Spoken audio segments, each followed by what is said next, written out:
Welcome to Solutions, where listening will leave you inspired by solutions to issues you or others you know may be struggling with in the public education system today. I am Olivia Wall, and I am thrilled to introduce you to my guest, David Friedrich. David and I have been friends and colleagues for 15 years. David began his career as a teacher in Hopewell Valley Regional School District. He taught at Bear Tavern Elementary School, first, second, and third grades. David's taught overseas as well, and then moved on to becoming assistant principal with Robbinsville Public Schools at Sharon Elementary School. And that's where I had the fortune of our paths intersecting. I was working literacy with the school district, and I spent many hours with teachers in David's office thinking of literacy strategies and different work we could do to enhance students' lives. I then had the fortune of continuing our relationship when David took a principalship at Hopewell Valley Regional School District with Hopewell Elementary School. David has been principal of Hopewell Elementary School for 13 years. David, welcome. Thank you so much, Olivia. Appreciate the warm welcome. And it's hard to believe that we have been friends for 15 years now. It's awesome in many ways.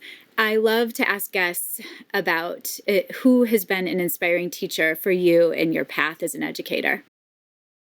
I appreciate the question. And it's hard for me to single out one specific educator, considering the fact that I've been at my current school for 13 years.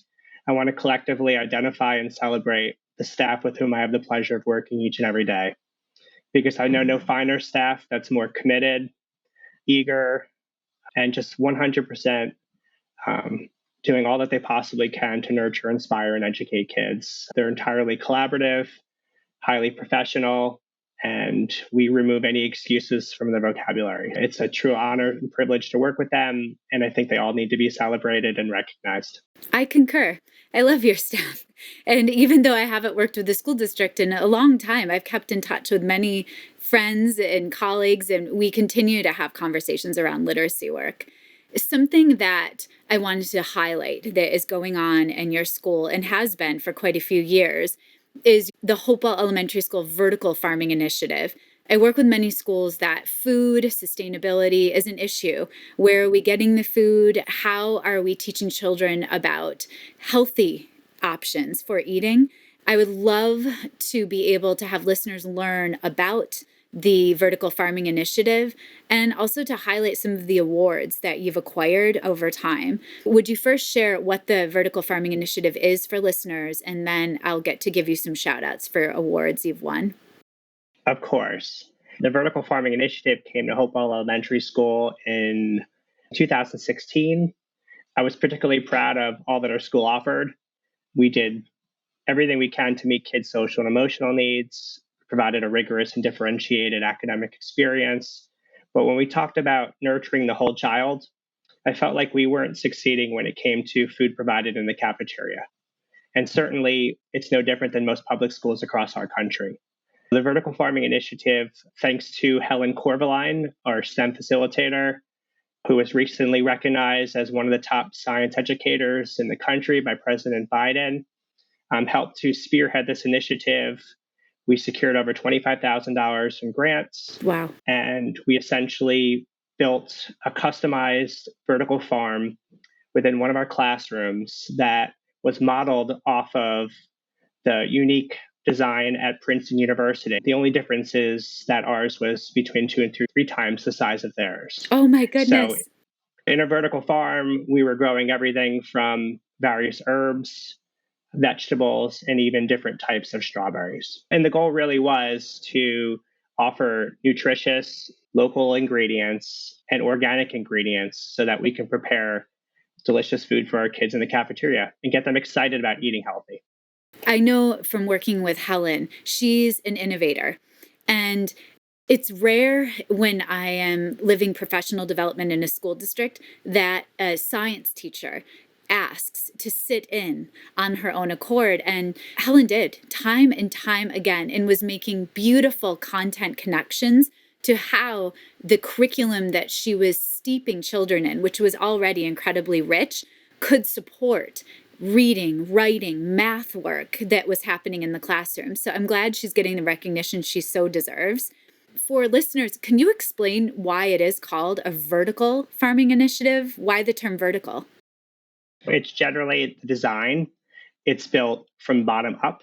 And the whole notion behind vertical farming is that it's a soilless environment. When you often ask children, what do plants need to thrive and survive?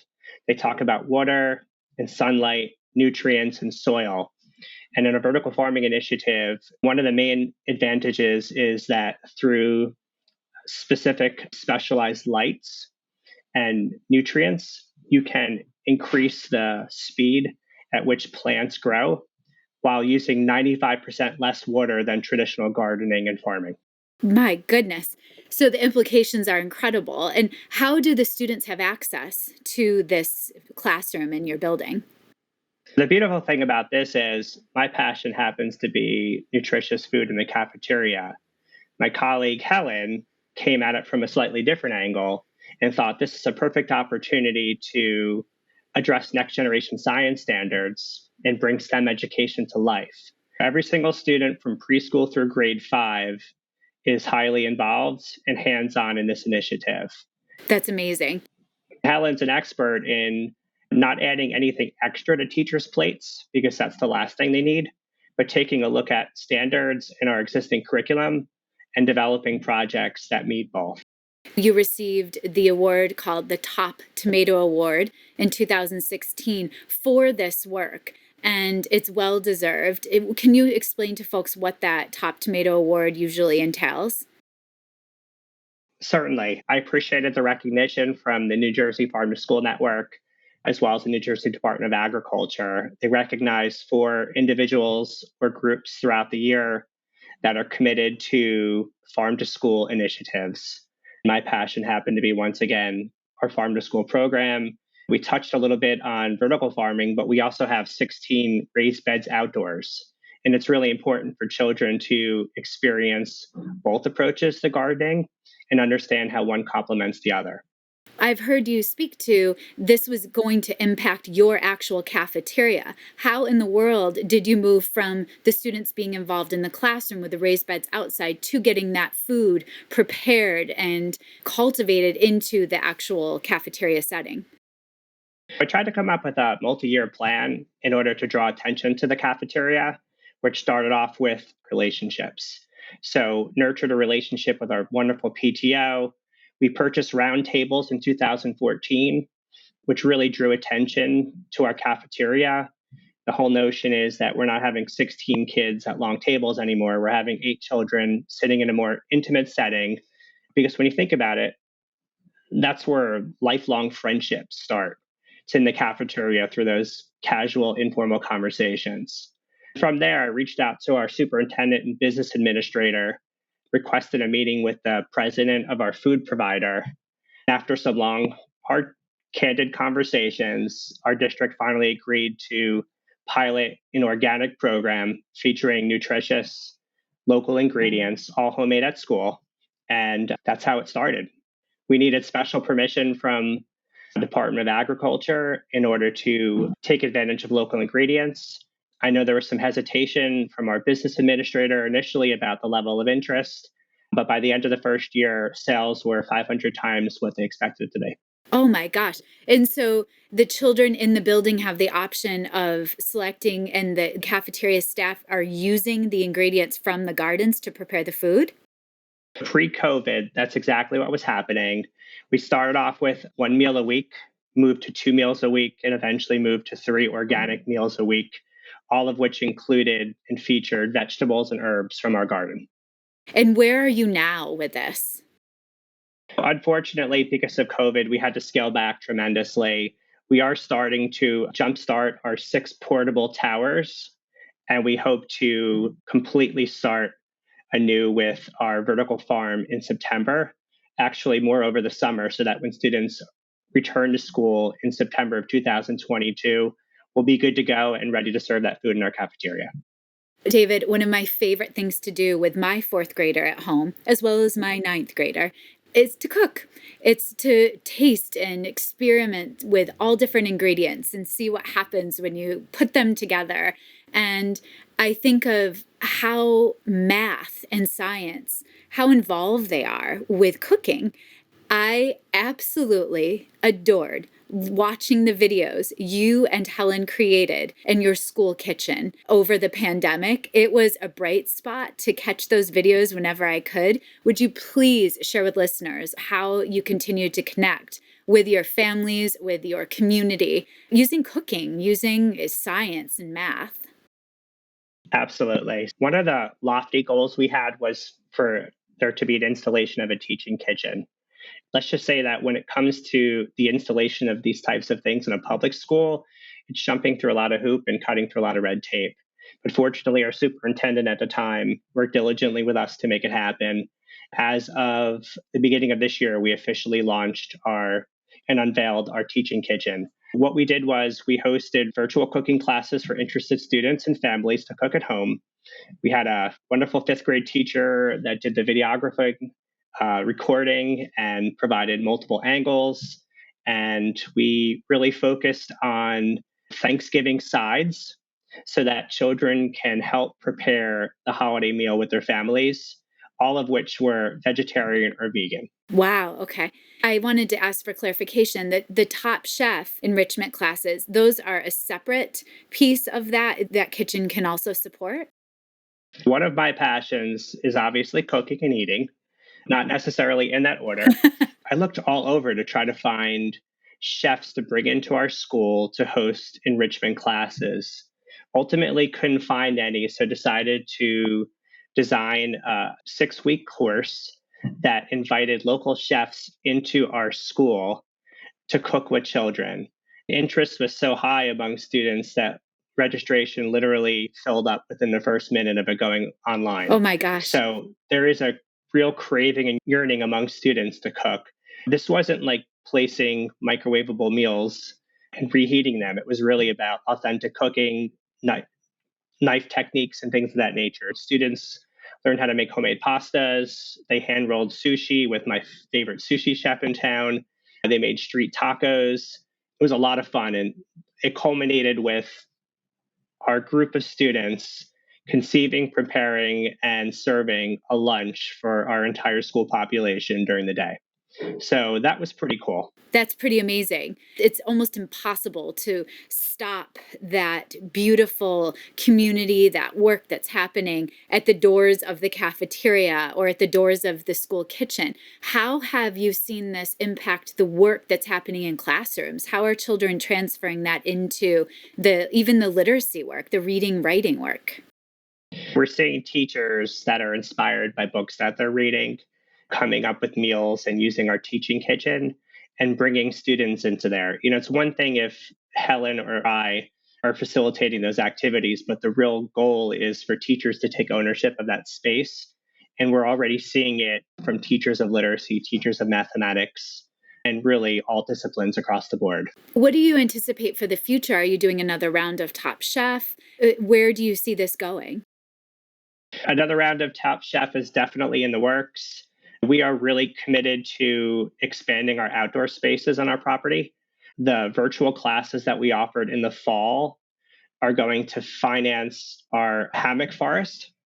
So if you could envision 30 or 40 hammocks spread out throughout our property, and fortunately we're blessed with acres and acres of land, that's going to be just a wonderful space for kids to use. So not directly related to food per se, but certainly the money was raised in order to take advantage of something like that. And so when you speak to money being raised, how much did you charge families to participate? We decided for a pretty modest amount.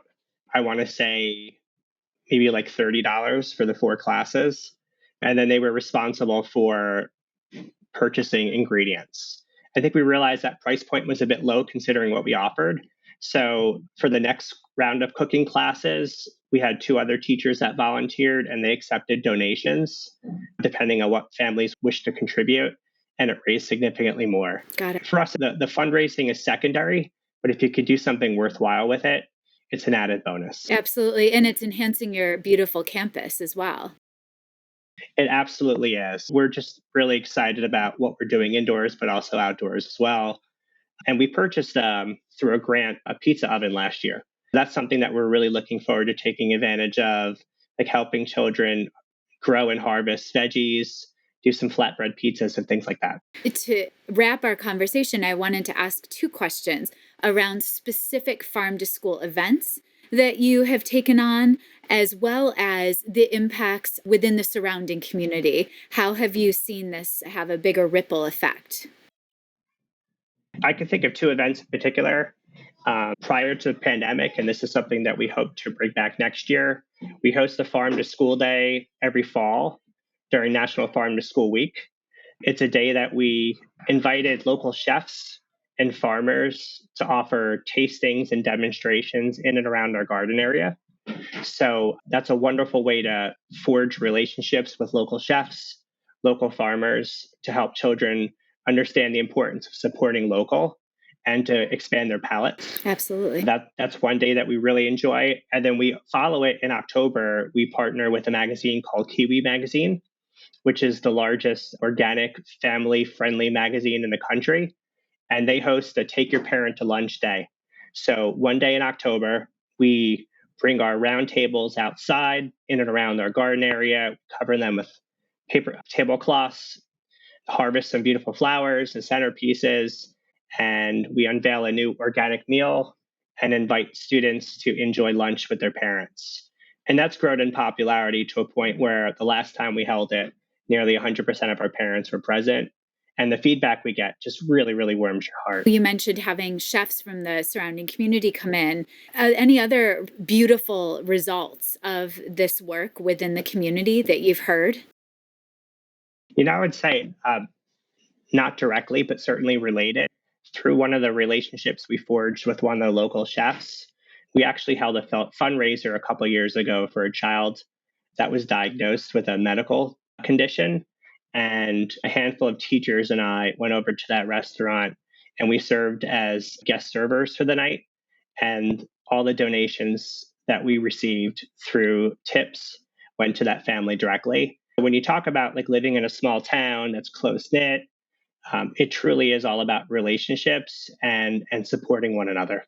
And that's something, David, that always resonates with me, again, about the school district in general and the staff at Hopewell Elementary. There's a love for the students, for the families, and for just caring and tending to each other. I know when the teachers have things happen in their lives, they are just there for each other. And I think in times like what we're experiencing now, it's more important than ever. I adore how you have found innovative ways to reach out and connect with families when it seemed really hard to do that. And I'm so excited to see where this goes now that things are getting back to a way that we can do that work that you were doing before in the kitchen and having the kids prepare the meals with the staff. So it's just very exciting.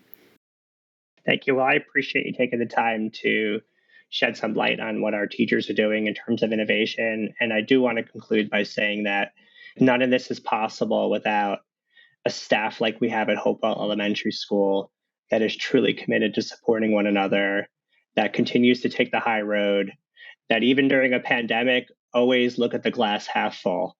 That speaks volumes, and it's a privilege to be a part of it. I agree. And it's lovely for children to see that modeled for them day in and day out, a true love of community. And as you've said numerous times, relationships are critical to everything we do. David, I am grateful for your friendship, for you being such a smart colleague of mine. And I'm excited to highlight this amazing farm to school work that you've been taking on for a while now. Thank you for being a guest. Thanks for having me, Olivia. And, I've always looked at you as someone that not only is an expert in literacy, but someone that is just a really good soul. And Thank you. It's an honor to share this time with you and this space with you. I'm excited to follow you as you embark on this wonderful journey, highlighting educators and parents that are doing innovative things. So thank you and kudos to you. Thank you, David. Take care. You too.